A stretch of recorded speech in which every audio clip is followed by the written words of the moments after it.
I feel like I'm losing my mind. Is everybody in the world blind? What's up, guys? Welcome back to the channel. If you saw the last video, we got the motor mounts, engine mounts ready to go in. In this video, what we're going to be doing is we have pressure washed the frame. We're going to be sanding it down with some wire wheels. I'm not going to get real crazy. I'm not going to take it down to the metal like you see here. I'm just going to sand it, get it ready. We're going to POR 15 it. I'm going to treat the frame with some rust cutter. It's made up of phosphoric acid. It'll cause the metal to be etched so we can put POR 15 on. So let me get started on this. It's probably going to take several days, probably even weeks, because I'm out of town a lot sometimes. So let me get started on it. I'll get you set up. We'll do some time lapse and we'll come back and show you the after results of what this frame looks like after we get POR 15 on.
Okay, guys, it's been a week or so. I apologize for taking so long to get videos out, but I have to travel sometimes for a living, for my job, so I don't get to work during the week. But what we've done so far, as you can see, we've descaled and we've sanded down the frame with a Scotch-Brite pad.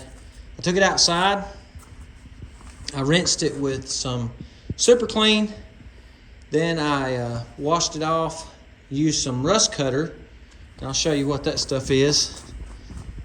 POR 15 recommends you use their metal etch, but this rust cutter is actually a phosphoric acid with a citric acid, and it does a good job. It even takes the frame down to the metal in some spots, which I really don't like. I wished the frame would have stayed like this. That POR 15 likes something rough to adhere to. So what we're going to do now, I've taken off one of the shackles. I'm going to take these other shackles off. I'll get you set up, and we're going to take this. I've got a 6-pack of the 4-ounce cans of POR 15, and we're going to start POR 15 in the frame. I was just giving you a little before what it looks like. Let's move this out of the way. Look at some of these places on the frame and inside the frame. And then we'll come back and I'll give you the same tour when we get it done. So stick around. I'll set you up on hyperlapse, time lapse, super speed, and we'll start POR 15 in this frame.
All right, guys, just a little status update.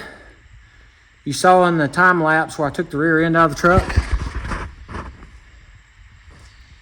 We have the trick chassis rear end on order. So making preparations for that.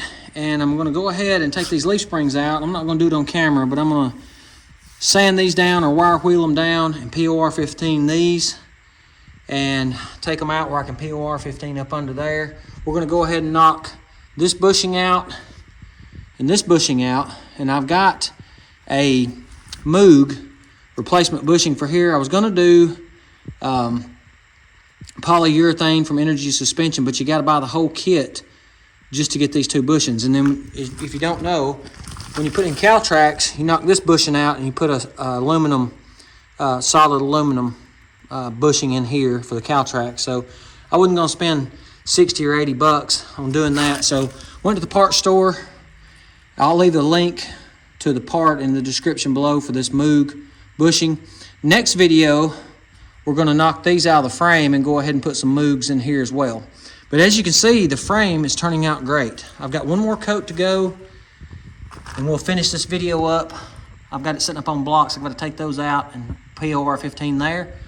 But let me get these leaf springs out. I'll get them POR 15'd and I'll show you that. Then we'll take a tour of the chassis and we'll end this video. Stay tuned, guys.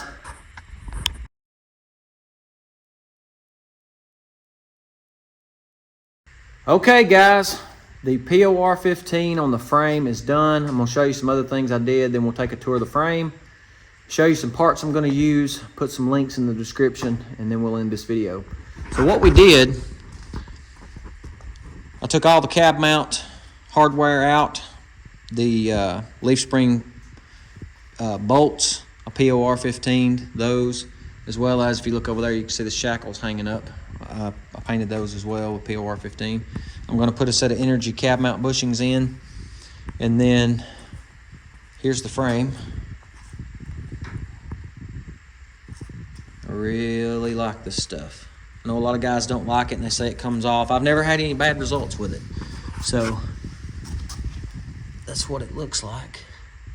I did jack my cab up and set it up on jack stands so I could get underneath the frame on top, and then come around to the front.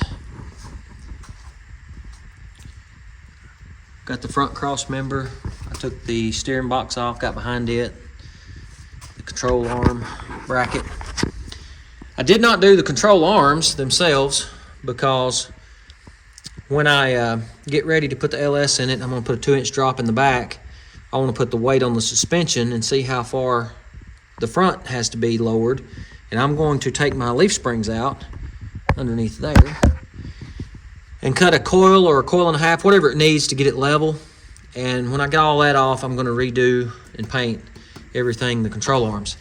I went ahead and painted the cross member. I may have to notch this. I do have the Holley 302-1 oil pan, and some people have had good luck with the current performance engine mounts. I'll go ahead and get the engine mounts in now, but some people had good luck with the current performance engine mounts with not having to notch this. But if I have to notch it, I'll notch it. It's not a big deal. You can see from the last video, there's my temporary freeze plug. You don't even know it's there. I did take out both of the bushings in the leaf springs. I POR 15 those as well because I'm going to run cow tracks, and this upper bushing here uses that aluminum, the solid aluminum bushing. And then in the back, what I'm going to do, I press these out with a press. They are hard to get out. I took an air chisel and chiseled around both sides and then pressed them out. But I am going to go back with a Moog rear bushing. I was going to order Energy Suspension, but I don't want to order an entire suspension kit just for the two back bushings.